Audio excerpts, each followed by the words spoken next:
از همه قابل شدم رو تو حواسم یه عاشق پی چاره که دست بر نمیداره که بود خیلی میشینه. خب اگه اجازه بدید بچه‌ها با هم برن تو اتاق 2 کلمه با هم صحبت کنم ببینیم تفاهم دارن با هم یا نه. اختیار دارین، خواهش میکنم بفرمایید.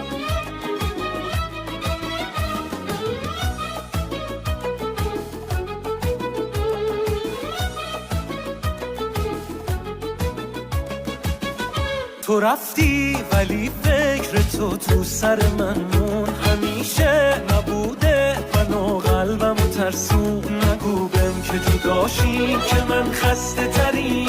خب شما اولویتاتون توی زندگی از همسر آینده‌تون چیه؟ دیوونه. خب چی شد؟ به تفاهم رسیدین؟ نه من میخوام ادامه تحصیل بدم. آره میگیره تفاهم رسیدیم عروسی کنیم. جانه که